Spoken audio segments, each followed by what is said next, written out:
各位有緣人好，歡迎收睇玄機頻道。我哋每次都會由幾位嚟自玄機團隊嘅24節氣同埋9天星嘅老師，為有緣人用奇門遁甲問事嚟解答問題嘅。有緣人記得 subscribe、comment、like 同 share 啦。事不宜遲，去片睇下今期嘅個案分享啦。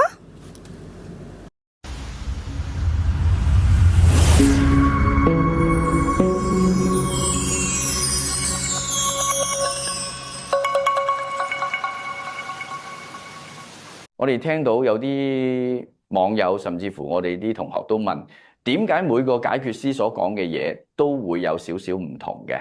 今次我哋請咗白露老師、秋芬老師同埋大雪老師3位解決師，就住同一個奇門遁甲盤進行互 Jam 兼 PK 解盤，咁就正好展示奇門遁甲喺實際應用中嘅3個唔同層次。奇門盤中有無數嘅符號，包括咗9星、8門、8神同埋10天干。喺面對同一個問題嘅時候，白露老師可能睇重地利，即係9宮；秋芬老師可能專注時機，即係天盤幹；而大雪老師則可能感應到現場嘅足機。大雪老師，好難得我哋今次3個同台喎。我哋呢位緣友呢，有一個問題啊，問我仲有冇機會同佢見面呢？如果有嘅話，大概係咩時間？喂，你點睇啊？你問我先啊，有你唔問秋芬老師先嘅，是但啦。咁啊就問一問下先啦，咁睇一睇。咁啊麻煩秋芬老師幫我開個盤嚟睇睇啦。好，我哋睇翻今次嘅問測者，佢個日干丙臨震宮入邊個信息格局睇落去好似唔錯，但係問感情呢方面嘅嘢咧，個格局就一般啦。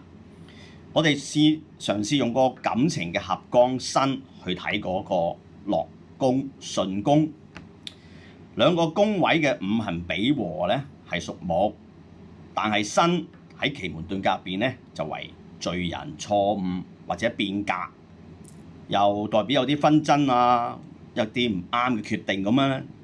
宮入邊咧我就見得到咧剛入墓、空亡為奇門4害。所以就算見到相助同埋欲神得其嘅吉嘅格局咧，都唔係覺得有咩彎轉。我哋嚟試下睇多個用神功嚟 fact check 感情，睇埋個六合五行屬金，黑日時又見到有4門喎，空格貴人入獄，又見4害天光又入墓，而個六合喺個對宮直接恰住個問測者嘅震宮，剛才都講過咧，睇落去好似唔錯，但係 fact check 之後咧就得個差字，因為格局入邊咧刑或入白為賊必去，天遁又喺個感情方面咧有第三者嘅出現喎，神遁神本身係力嘅表現嘅支柱，而家就退隱。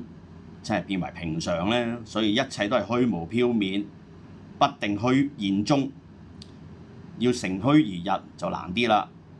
所以就算計落去咧，4、5月有機會見到都係相多一次，就所以不如就係重新再出發過，揾個第二個算數啦。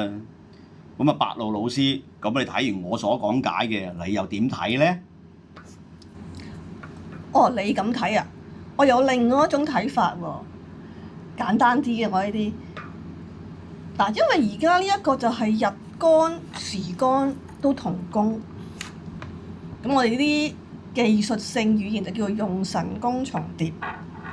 咁我就用先後天嗰種方法去分主客咯。分咗之後，離宮又道門又天瑞，仲要有個格局青龍逃走。我就批散硬㗎啦。好啦，咁啊聽完白露老師同大雪老師講完咧，我諗我都有少少補充，因為咧我見到有好多唔同嘅信號咧喺個盤裏邊都顯示到出嚟啊。兩位咧其實都講咗好多，咁我啊再補充多少少，睇下幫唔幫到個緣友啦。咁首先咧，我哋睇翻都係問測者，我覺得問測者本身咧都有啲古怪啊。點解我會覺得佢有啲古怪咧？你見下個丁，佢自己本身又揾緊另外一個，但係心裏邊或者喺私底下咧又諗緊另外一個喎。究竟你想揾邊個咧？可能你自己本身都未諗清楚，就諗住揾翻即係你問題本身嗰個。但係其實我哋又再睇啊，本身嗰個其實好正嘅喎。你問我，佢又直符又天英，有能力又靚女，你做乜鬼傻傻滾諗住揾個第二個啊？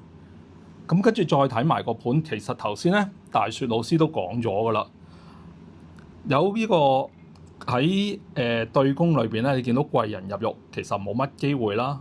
跟住你想揾原先想揾嗰個空亡，都係冇機會。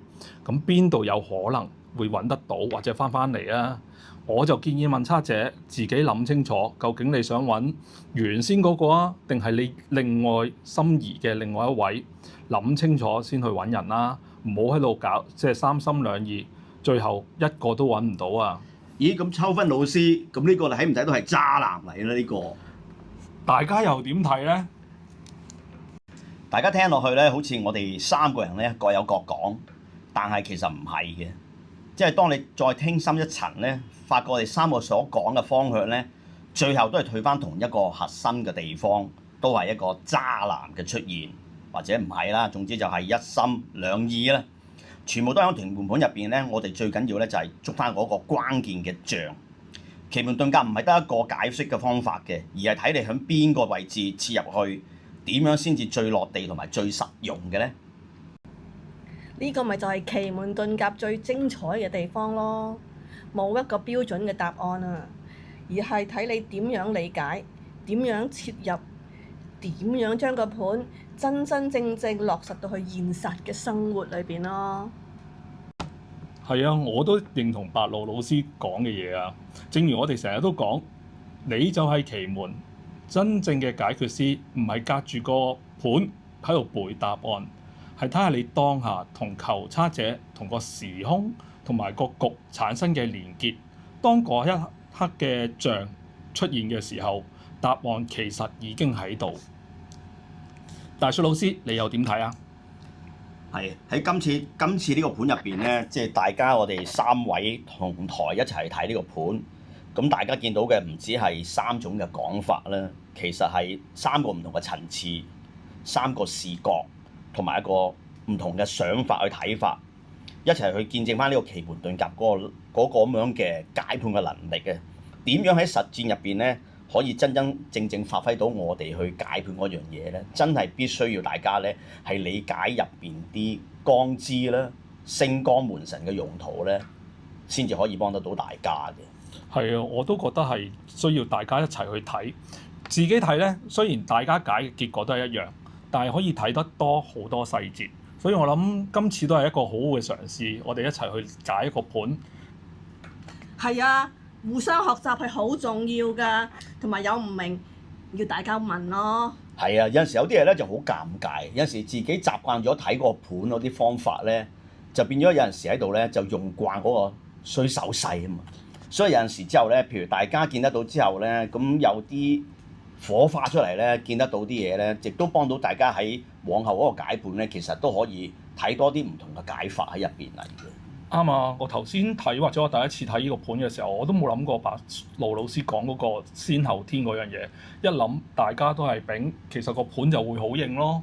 即係呢個盤一定係就住個問測者開，所以奇門真係好即係好神奇，又或者好得意。你問乜佢就俾乜你。跟住我哋三個唔同嘅時候，即係三個唔同嘅解法時候，佢都有唔同嘅結果，或者解嘅嘢唔同方向，但係相同嘅結果出現咯。